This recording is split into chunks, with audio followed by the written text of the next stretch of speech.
नमस्कार दोस्तों, स्वागत है आप सबका। रेलवे स्टॉक्स में इतनी गिरावट क्यों हो रही है इसके बारे में हम समझेंगे। और रेलवे के जो टॉप के 3 शेयर है जैसे आरवीएनएल, आईआरएफसी, आईआरसीटीसी और खासकर की और भी बाकी के शेयर, चाहे वो कॉनकोर हो, टेक्समेको रेल हो, टीटागढ़ हो, इन सब के अंदर काफी भारी गिरावट देखने को मिल रही है। और इन सभी शेयर्स में ज्यादातर जो रिटेलर्स का पार्टिसिपेंट है, जो आम निवेशकों का जो हिस्सेदारी है, वो पिछले 2 सालों में काफी ज्यादा बढ़ा है। और खास करके पिछले 6 महीनों में इन सारे रेलवे स्टॉक्स में जो गिरावट हो रही है, इसमें बहुत लोगों का पैसा फंसा भी है और बहुत लोगों ने अपना लॉस भी बुक किया है। लेकिन यहाँ पे हम बात समझेंगे कि रेलवे स्टॉक्स क्या सिर्फ रेलवे पे ही फोकस है, या एक रेलवे के सेक्टर को हम समझते हुए कि इसके अंदर इंफ्रास्ट्रक्चर भी आ रहा है, ब्रेवरेजेस भी आ रहे हैं, ऐसे काफी सारे वर्किंग आ रही है जो कि अलग अलग सेक्टर्स में हम उसको इन्वेस्ट करके उसे डाइवर्सिफाई करने का कोशिश करते हैं। लेकिन यहाँ पे रेलवे सेक्टर की हम बात करें तो जो अभी गिरावट देखी जा रही है, आप पूरे इंडेक्स में देख सकते हैं कि निफ्टी 50 के अंदर आज 200 पॉइंट से ज्यादा की गिरावट है। ये जो 1% से ज्यादा निफ्टी 50 गिरा है, यहाँ पे 23,270 का लेवल बना हुआ है। ये जो लेवल है काफी ज्यादा इंपॉर्टेंट हो जा रहा है, खास करके जब ग्लोबल पॉलिटिकल जो सिनेरियो है काफी ज्यादा खराब चल रहा है। ट्रम्प के लिए गए जितने भी डिसीजन है, चाहे वो टैरिफ हाइक के लिए हो या फिर क्रूड ऑयल का बढ़ता हुआ एक तरीके से डर, ये सब चीजें मार्केट की अनस्टेबिलिटी को बढ़ा रही है। लेकिन यहीं पे हम सिर्फ रेलवे सेक्टर की अगर बात करें तो हाल ही में हमने देश का यूनियन बजट देखा, जिसमें बजट तो बहुत ही अच्छा रहा और खास करके 90% से ज्यादा मिडिल क्लास जनता जो कि 1 लाख की सैलरी पे काम कर रही है पर मंथ, उसे साल का 12 लाख की जो इनकम टैक्स है उसमें छूट दे दिया गया। 12 लाख का इनकम टैक्स प्लस उसमें 75,000 का एक तरीके से जो रिबेट मिलता है, जो एक एग्जम्पशन मिलता है, उसे अगर देखा जाए तो ऑलमोस्ट 13 लाख के आसपास का जो ईयरली इनकम होता है एक सैलरी क्लास पर्सन के लिए, उसके लिए काफी अच्छा रहा ये बजट। जो कि ऑब्वियस सी बात है, आने वाले समय में धीरे धीरे इकोनॉमी की ग्रोथ को और कंजप्शन को बढ़ावा देते हुए जो इकोनॉमी है उसे धीरे धीरे अच्छा करेगा और जीडीपी में भी ग्रोथ लाएगा। अब हम रेलवे सेक्टर पे बात करें तो यहाँ पे आप देख सकते हैं कि जो बजट में सारी चीज अच्छे अनाउंस हुए, वहीं पे बजट अनाउंस होने के साथ ही मिड ऑफ बजट में ये रेलवे सेक्टर्स में काफी ज्यादा गिरावट होने लगी। और आज के दिन में और भी ज्यादा गिरावट है इन शेयर्स के अंदर, 5 से 6% तक की एक तरह से आप कह सकते हैं डाउनग्रेड हुआ पड़ा है। ये कारण यही है कि इस बार के रेलवे बजट में कोई बड़ा एलोकेशन नहीं मिला है रेलवे फंड को। इस बजट में रेलवे को 2,50,000 करोड़ का ही अमाउंट एलोकेट किया गया है, जबकि आज से 2 साल पहले का हम डाटा देखें तो 2023 में 2,25,000 करोड़ का बजट एलोकेट किया गया था। उसके बाद 2024 में 2,65,000 करोड़ का जो बजट एलोकेट किया था। उसके बाद इस साल जो यूनियन बजट आया वहां पे रेलवे को 2,50,000 करोड़ किया जा रहा है। तो ये जो एक्सपेक्टेशन थी कि रेलवे को इस बार 3 लाख करोड़ तक का बजट अनाउंस होगा, एलोकेट होगा, वो नहीं हुआ है। तो एस्टिमेट जो उम्मीद लगाई जा रही थी उससे भी कम हुआ है और गवर्नमेंट ने भी कम एलोकेट किया है। यहाँ पे जो मिस इंटरप्रिटेशन ये चल रहा है लोगों के बीच में, और लोगों की जो एक इमोशंस का अगर फेस देखा जाए तो ये एक्सपेक्टेशंस तो ठीक थी, 3 लाख करोड़ मिलना चाहिए था। लेकिन यहीं पे रेलवे का डाटा क्या कहता है कि 2023 में जितना गवर्नमेंट ने एलोकेट किया था बजट, वहां पे 24% का जो अमाउंट है वो बच गया था। मतलब ये पूरा खर्च नहीं हो पाया। तभी गवर्नमेंट ने 2024 में 2,65,000 करोड़ का एक बम्पर बजट दिया। वो 2,64,000 करोड़ भी 80% ही खर्च हो पाया है और इन्वेस्ट हो पाया है, जिसमें आरवीएनएल और आईआरसीटीसी जैसी या कॉनकोर जैसी जो कंपनियां हैं इनमें इन्वेस्ट होना चालू हुआ, जिसमें 500 से ज्यादा नए स्टेशन को रेनोवेट करने का काम स्टार्ट हुआ। 100 से ज्यादा वंदे भारत आई हैं, और अगर बात की जाए तो 100 से ज्यादा नमो भारत आए हैं, और बुलेट ट्रेन पे भी काफी ज्यादा कैपेक्स यूज हुआ। तो ये जो फंड का एलोकेशन हुआ था, फंड जो खर्च हुआ है, ये 80% हो पाया। तो पिछले 2 साल का 20% जो फंड है वो बचा हुआ था। इसीलिए इस बार गवर्नमेंट ने रेलवे बजट में 2,50,000 करोड़ का ही अनाउंस किया, क्योंकि पिछला बजट और ये नया 2,50,000 करोड़ मिलके ये 3.5 लाख करोड़ को पार कर रहा है। ये चीजें समझनी पड़ेंगी, क्योंकि ये बाहर आई नहीं बात, ना तो गवर्नमेंट ने अपने तरफ से बताया। यहाँ पे जो मिनिस्ट्री ऑफ रेलवे के तरफ से जो उनके हेड है अश्विनी वैष्णव जी, उन्होंने एक बहुत बड़ा बयान दिया है, जिसमें उन्होंने कुछ डाटा को, कुछ फैक्चुअल्स को सामने रखा है, जिसे आपका भी जानना जरूरी हो जाता है। यहाँ पे कुछ नए अनाउंसमेंट किए गए हैं रेलवे के तरफ से, और ये जो अनाउंसमेंट है ये आने वाले समय में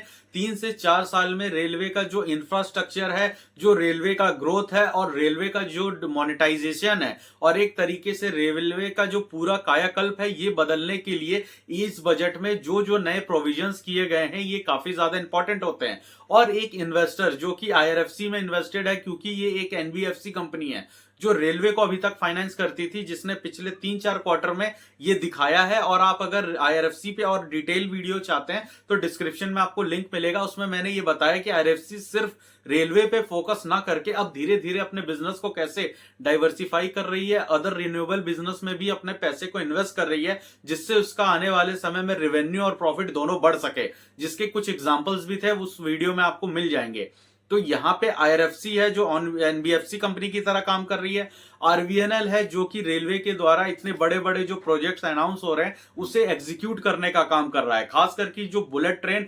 2025 के एंड तक में हम शायद इसका इनॉग्रेशन देख सकते हैं, या फिर 2026 के स्टार्टिंग में देख सकते हैं, क्योंकि ये अपने एक लास्ट फेज में चल रहा है, जहां ब्रिजेस का काम अभी एकदम एंड पे है, जहां इनके जो रेलवे स्टेशन है उनके भी रेनोवेशन या लास्ट अटेम्प्ट का ही काम चल रहा है। यहाँ पे कुछ डिटेल्स के साथ मैं आपको बता दूं कि रेलवे की तरफ से किया गए कुछ नए अनाउंसमेंट ऐसे हैं जो आने वाले समय में रेलवे के इंफ्रास्ट्रक्चर को, रेलवे की ग्रोथ को, और आपके जो शेयर प्राइजेस है इसके अंदर भी एक अच्छा रिटर्न और एक अच्छा अपसाइड देखने का मोमेंट दे सकते हैं। जैसे कि रेलवे ने अनाउंस किया है कि 200 नए वंदे भारत हम नया लॉन्च करेंगे। इस बजट में ये अनाउंसमेंट हुआ है, रेलवे ऑफ मिनिस्ट्री के द्वारा ये अलग से अनाउंसमेंट हुआ था, इसीलिए इस चीज को हमने बजट में नहीं देख पाए, जिसके वजह से मार्केट ने इस सेंटीमेंट पे अपने जो रेलवे के शेयर से इसे डिस्काउंट किया कि भाई रेलवे के लिए तो बजट में कुछ नया आया ही नहीं, लेकिन आया है और वो अलग से अनाउंस हुआ, इसीलिए इसका इंपैक्ट दिख रहा है। अब हम यहाँ पे जैसे मैं कुछ डिटेलिंग्स आपको बता दूं,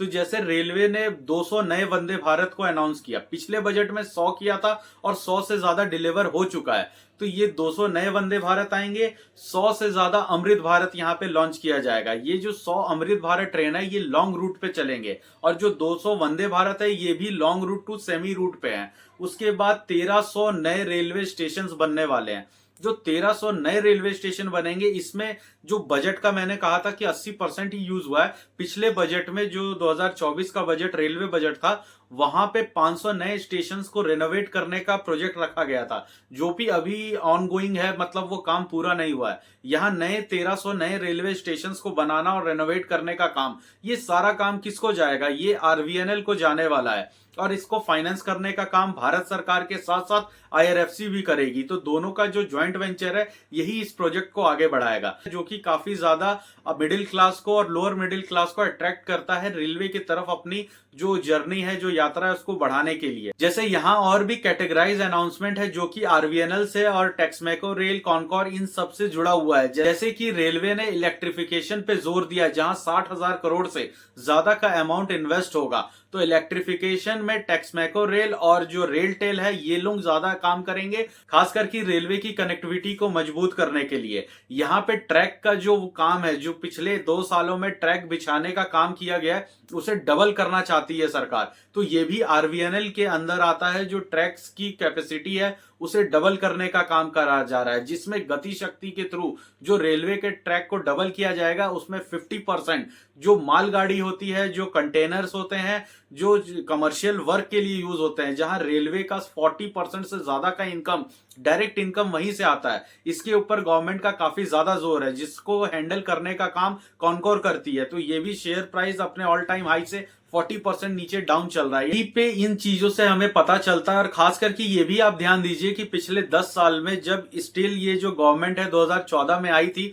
तब इन्होंने रेलवे का बजट सिर्फ 65,000 करोड़ रखा था। आज रेलवे का सिर्फ एक प्रोजेक्ट ही 65,000 करोड़ का होता है। वो 65,000 करोड़ का बजट 10 साल में बढ़ते बढ़ते 2.5 लाख करोड़ से ऊपर जा चुका है, जो कि हम हाईएस्ट पकड़े 2,60,000 करोड़। तो ये चीजें दिखाती है कि अगले 5 साल में रेलवे का बजट 4 लाख करोड़ आराम से जा सकता है, क्योंकि रेलवे के अंदर जो इंफ्रास्ट्रक्चर में इस समय काम किया जा रहा है उसके लिए बजट का एलोकेशन काफी ज्यादा इंपॉर्टेंट हो जाता है, क्योंकि रेलवे का भी ये मानना है कि आने वाले समय में जो टूरिज्म सेक्टर है वो काफी ज्यादा एक्सप्लोर करने वाला है। हाल ही में जो एग्जांपल आपने देखा कुंभ मेला का, या आप दिवाली के समय देख सकते हैं, छठ के समय देख सकते हैं, या आने वाला जो फेस्टिवल है होली के समय, रेलवे एक ऐसी संस्था है जो ऑल टाइम अपने टिकट्स में फुल चलती है। वेटिंग लिस्ट ज्यादा होते हैं, गवर्नमेंट का काम है कि वेटिंग लिस्ट को कम करे, उसके लिए ज्यादा से ज्यादा रेलवे ट्रैक्स बिछाने और प्लस रेलवे चलाने की जरूरत पड़ेगी।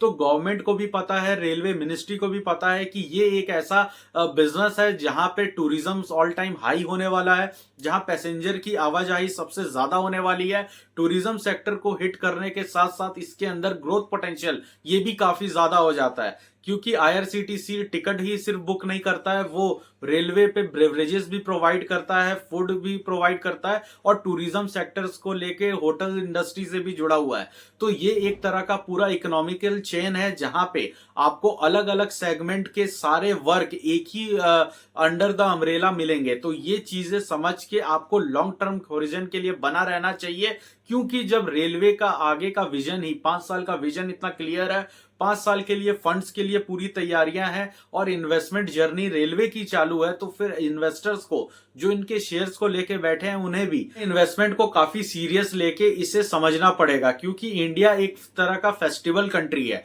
और जिस तरीके से यहाँ फेस्टिवल महीने दर महीने आते रहते हैं देश के अलग अलग रीजन में, तो वो जो टूरिज्म का इम्पैक्ट है ये काफी ज्यादा पड़ने वाला है। रेलवे इस समय देश के 65% टूरिज्म को अकेले हैंडल करता है, जहां पे रेलवे अपने कैपेक्स को अगले 5 साल में डबल करने का सोच रहा है। तो आप सोचिए इसके अंदर पोटेंशियल प्लस प्रॉफिट कितना ज्यादा होगा, और रेवेन्यू मार्जिन भी बढ़ेगा। वैसे भी रेलवे अपने जो सिस्टम है, अपने जो गति शक्ति प्रोजेक्ट हो गया, नमो भारत हो गया, वंदे भारत हो गया, इन सब प्रोजेक्ट्स में चीप प्राइसिंग रख के अच्छे अफोर्डेबल आपको इंफ्रास्ट्रक्चर देने की कोशिश कर रहा है, ताकि ज्यादा से ज्यादा जो टूरिज्म है वो बस से फ्लाइट से चेंज होके यहाँ पे आए, क्योंकि इस समय एयरपोर्ट्स की भी हालत वही है। देश में टूरिज्म इतना ज्यादा इंपैक्टफुल है, जहां पे रेलवे में भी सबसे ज्यादा भीड़ और वेटिंग लिस्ट है। एयरपोर्ट के भी हालत, एयरपोर्ट का भी आपको पता है 100 से ज्यादा एयरपोर्ट बनाने के लिए गवर्नमेंट ऑफ इंडिया ने अनाउंस किया हुआ है। तो ये चीजें समझनी पड़ेंगी कि इस समय जो ग्रोथ पोटेंशियल है वो काफी ज्यादा इकोनॉमिक के लिए